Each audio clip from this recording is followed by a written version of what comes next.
Hindi kayo official, pero araw-araw kayo nag-uusap, nagde-date kayo, naglalambingan, pero walang label, walang kasiguraduhan, at halos araw-araw ay puno ng tanong, ano ba talaga kami? So sa episode na ito ay pag-uusapan natin kung ano ba talaga yung tinatawag na situationship na yan. At alamin natin kung bakit marami ang nananatili dyan sa ganyang klase ng relasyon na wala namang malinaw na commitment. At paano ito makakaapekto sa ating attachment style, self-esteem, mental health, at paano malalaman kung panahon na para linawin yung situationship na yan o tuluyang lumabas sa situationship.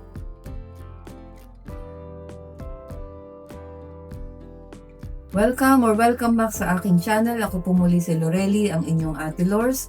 Sa mga taga dito po sa channel na to, alam na alam nyo naman po ang sitwasyon ko at maraming salamat sa inyong pagsuporta at sa inyong prayer sa aking para sa aking asawa. Nandito pa rin po kami sa hospital.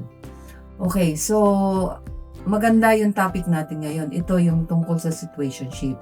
Kasi masyadong usong-uso to ngayon. Marami ang nasa ganitong sitwasyon.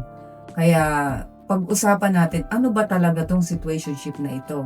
Diba kung naranasan mo kasi tong situationship na to, ito yung meron kang tao na kausap mo araw-araw. Siya yung unang-una mong gino-good morning o siya rin ang nag-good morning sa'yo at nag-good night kayo araw-araw. Magkasama kayong kumain, manood ng sine, mag-travel, magkahawak ng kamay, minsan magkayakap pa. Pero pag tinanong ka ng kaibigan mo, kayo na ba? Bigla kang napapaisip kasi hindi mo alam kung ano ang sagot. Dahil ang totoo, hindi mo rin alam. So kung nasa ganyang kang sitwasyon, baka nasa situationship ka. So sa madaling salita, ang situationship ay isang relasyon na merong romantic feelings, merong closeness, merong intimacy, pero walang malinaw na commitment o label. Madalas ay parang mag-boyfriend at mag-girlfriend ang kilos ninyo, pero walang napagkasunduang direksyon ang relasyon nyo. Hindi ito simpleng MU lang. Hindi rin ito simpleng flirting lang. At hindi rin ito isang committed na relationship. So para itong relasyon na nakabitin, nakahang. Hindi kayo single, pero hindi rin kayo officially taken. Parang nasa gitna at habang tumatagal, mas lalong nakakalito. So bakit dumadami ang situationship ngayon? Kasi noong araw, mas simple ang dating. Manliligaw, magiging girlfriend, magiging boyfriend, mag-aasawa. Ngayon, mas marami ng mga bagong termino. Merong talking stage, and then exclusivity, merong casual dating, may friends with benefits, open relationship, at isa nga sa pinakasikat ngayon itong situationship. Bakit ganon? Kasi nga nagbabago na yung yung kultura ng pakikipagrelasyon natin.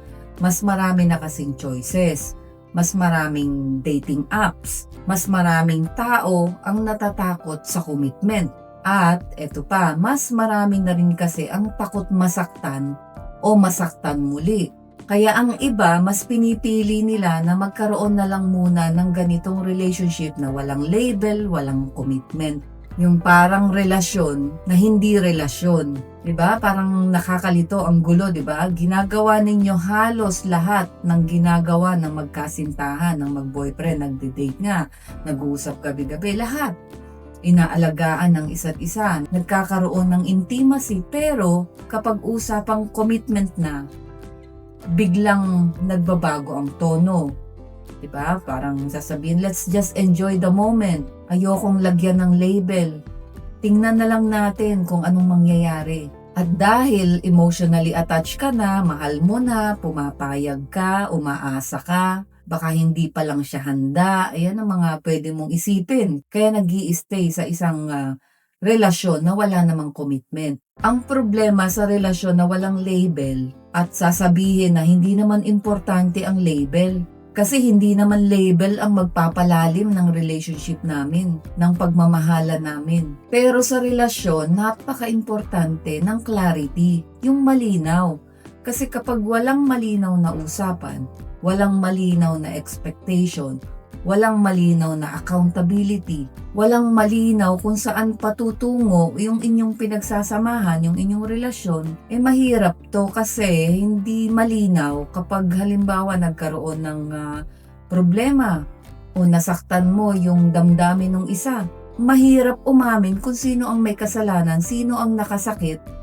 So hindi malinaw, magulo kasi paano ka magkakaroon ng accountability sa naging kasalanan mo dun sa partner mo, wala nga kayong label, wala nga kayong commitment. So anong mangyayari? Tatahimik, kikimkimin, na meron na palang dapat pag-usapan, hindi na pag-uusapan kasi wala namang kayong commitment, wala namang kayong label.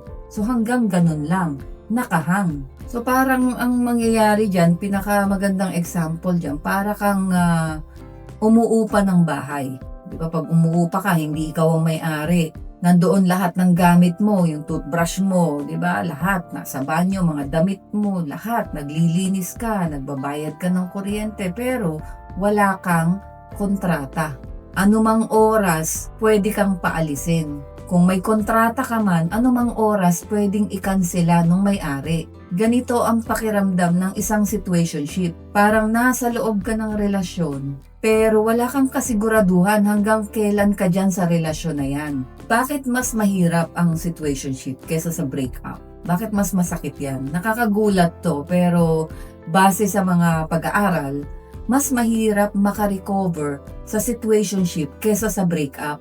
Kasi sa breakup, may ending, may closure. Alam mong tapos na. So pag natapos na, ando na yung pain, isang bagsak, and then acceptance, and then move on.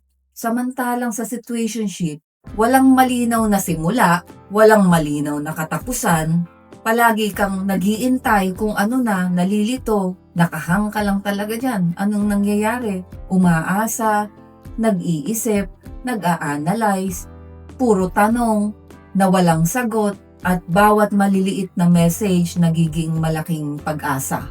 Inaasahan mo. So kung nanonood ka at ikaw ay nasa situationship ngayon, sa tingin mo, sigurado ilan itong mga tanong na to ang umiikot sa isip mo. Ano ba talaga kami? May pag-asa pa ba ito? Bakit parang minsan, parang boyfriend, parang girlfriend ang turingan namin, pero may panahon na para kaming stranger? Ako lang ba ang seryoso? At habang tumatagal, hindi mo na namamalayan na napakarami mo na palang tanong, na nagsasayang ka na pala ng oras sa pag-iisip, sa pag-overthink sa sitwasyon na yan, kesa sa pagiging masaya dahil hindi ka nga kampante sa relasyon. Pero ang pinakamalaking tanong dito, kung alam natin na nakakalito ang situationship, nakakasakit, at walang kasiguraduhan, bakit marami pa rin ang nananatili sa situationship? Bakit kahit paulit-ulit na nasasaktan, hindi pa rin umaalis? At bakit parang mas lalo silang nahuhulog dyan? Naranasan nyo na ba yung, halimbawa, yung partner nyo, isang linggo kang hindi kinausap, as in talagang wala, tapos biglang nag-message. Ang message lang napakasimple, hello, kamusta ka na? Pero dahil dun sa simpleng message na yon, parang bumalik lahat ng nararamdaman mo sa kanya. Lahat ng sakit biglang nawawala, lahat ng galit mo biglang nawawala, lahat ng pagdududa nawawala, napapalitan ng pag-asa. Pero makalipas ang ilang araw, uulitin na naman niya, hindi ka na naman kakausapin. Ang tanong, bakit parang hindi mo kayang bitawan yung ganitong klase ng trato sa'yo? So kapag ganito, wag mo munang sisihin yung sarili mo, na sabihin mo, napakatanga ko talaga, ang bilis-bilis ko talagang matangay, bakit hindi ko ba yan kayang iwanan? Paulit-ulit na lang akong umaasa. Ang nangyayari kasi dito, no, hindi to basta-basta na lang kahinaan, hindi rin ito basta-basta na lang dahil desperado ka o desperada ka. Meron kasing nangyayari sa utak natin kapag ka ganito, yung may kakaibang paraan ng pagpoproseso sa ating utak kapag merong uncertainty. Yung uncertainty kasi, yung hindi ka sigurado, yung meron kang inaabangan na hindi ka sigurado. Parang yung loto. Bakit nakaka-addict yung loto? Taya ka ng taya kahit hindi ka naman nananalo. Kasi may uncertainty, umaasa ka baka dumating yung panahon na manalo ako. So ganito din yun. Ito yung nakaka-addict dito kasi nakaka-attach lalo to yung hindi ka papansinin. Tapos intay ka ng intay ng message niya. Kailan kaya niya ako i-message? Kailan kaya niya ako kakausapin? So yung uncertainty na yun, habang nag-iintay ka ng walang kasiguraduhan, lalo kang naa-addict. Kaya pag isang message lang, halos yung dopamine mo tumaas ng todo sa sobrang saya. Yun ang nakaka-addict doon. Yung feeling na bigla na namang nag-message. So pag iniwan ka uli, may uncertainty na naman, umaasa ka na naman sa walang kasiguraduhan. And then isip ka ng isip, kailan niya ako i-message, sana i-message niya ako. Tapos pag bigla ka na namang minessage, ayun na naman, bigla ka na namang sumaya. So paulit-ulit, so nakaka-addict yung feeling na ganon. So sa psychology, may explanation dyan yung reward. Kasi mas nakaka-addict talaga na tumanggap ng reward. Hindi mo alam kailan darating yung reward na yon, yung masarap na feeling na yon, hindi mo alam kailan darating. So mas ini-expect yun, mas nakaka-addict. At dahil hindi mo alam kung kailan darating yung nakakalitong relasyon nyo at kailan magiging malinaw, mas lalo kang nag-i-stay at umaasa, sumusubok. So ganito yung situationship. Nag-iintay ka ng jackpot.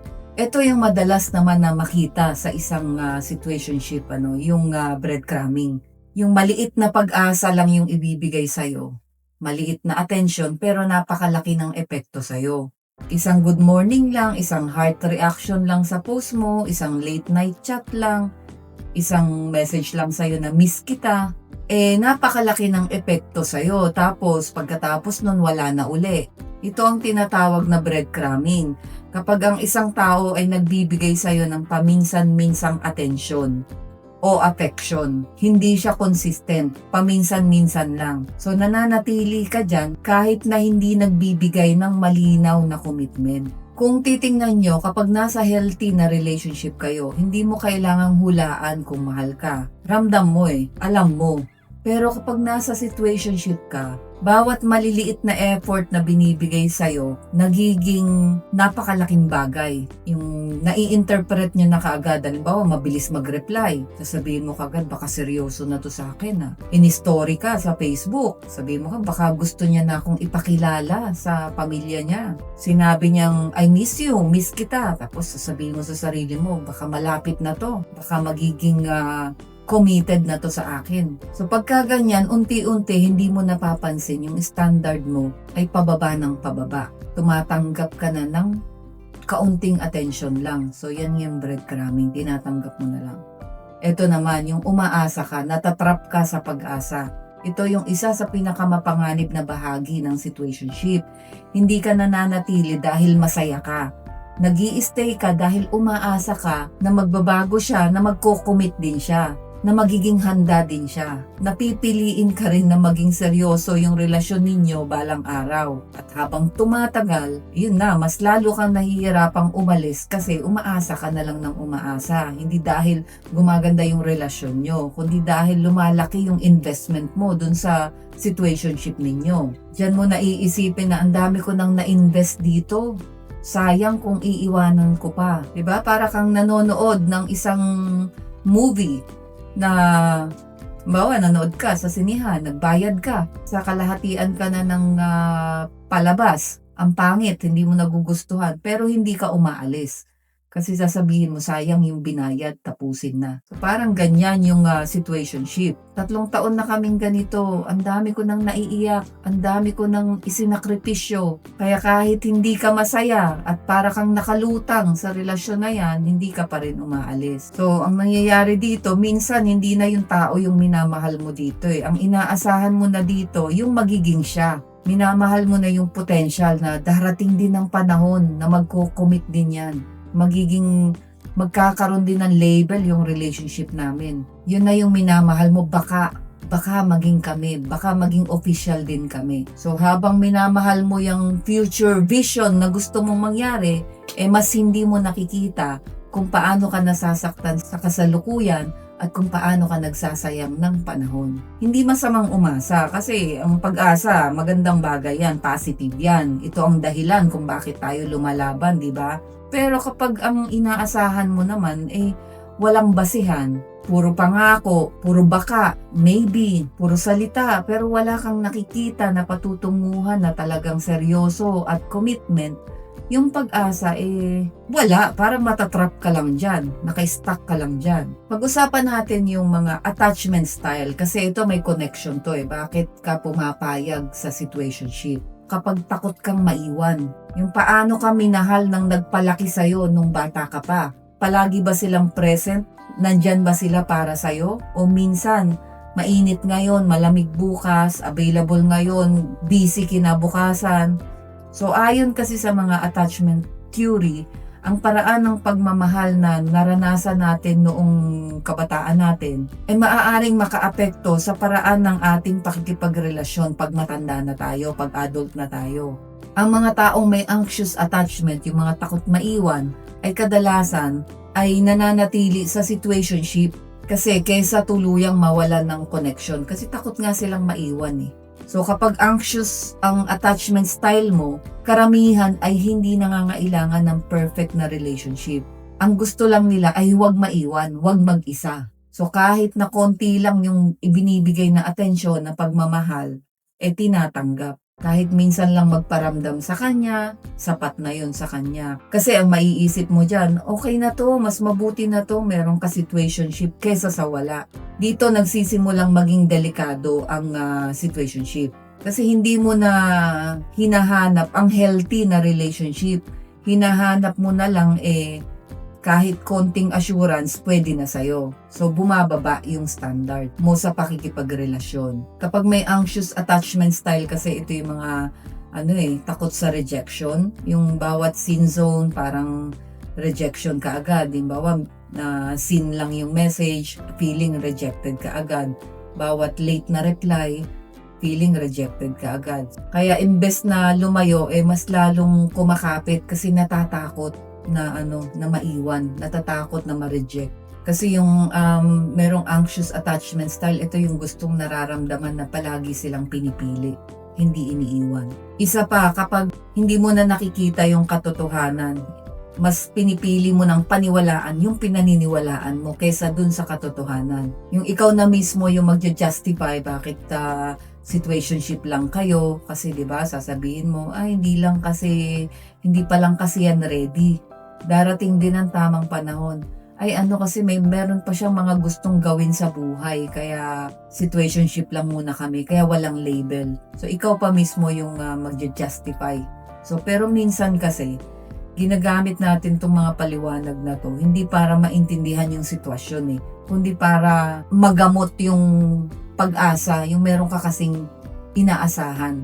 Yun yung iyong vision. So ito yung pinaniniwalaan mo. Pero ang katotohanan naman na hindi mo nakikita, halimbawa, hindi ka naman pinapakilala sa pamilya, hindi kayo nag-uusap tungkol sa future, hindi ka priority. Tapos sa kabilang banda, naniniwala ka pa rin na mahal niya ako. So hindi parehas yung dalawang paniniwala na andito yung katotohanan, pero hindi mo siya tinitingnan. Ang pinaniniwalaan mo ay yung iniisip mo at yung inaasahan mo na pwedeng mangyari. Parang naghahanap yung utak mo ng dahilan para mabawasan yung kalituhan mo at yung sakit na nararamdaman mo. Kaya gumagawa ng dahilan. Mahanap lang ng timing yan para magkaroon kami ng label. May pinagdadaanan pa kasi yan. Di naman kasi lahat kailangan ng label sa relationship. So, di ba? Yung mga ganyan. Yung utak mo na mismo yung gagawa ng dahilan para mabawasan yung agam-agam mo, yung sakit na nararamdaman mo, yung pagkalito mo dun sa relationship nyo. Ang isa pang titingnan nyo dito pagdating sa situationship, i-check nyo kasi baka kayo lang ang umaasa sa commitment. Yung kapag pinag-uusapan yung future, sino ang unang nagbubukas ng usapan? Ikaw ba? Ikaw lang ba ang nagtatanong ng ano ba tayo, saan ba to pupunta? Habang siya laging umiiwas, laging nagpapalit ng topic. Siya yung laging nagsasabi na enjoyin lang natin to. Kapag isang tao lang ang may gustong umalis dyan sa situationship na yan at maging committed ang relationship, hindi yan uusad. Walang mangyayari dyan. Mapapagod lang yung taong umaasa na magkakaroon ng commitment ang situationship na yan. So linawin ko lang hindi lahat ng situationship ay masama. Kasi merong mga tao na sadyang gusto lang ng casual na relationship. At kung pareho kayong malinaw sa kasunduan na yun, walang problema doon. Walang maling setup kung parehas kayong pumapayag. Ang problema, kapag magkaiba kayo ng gusto.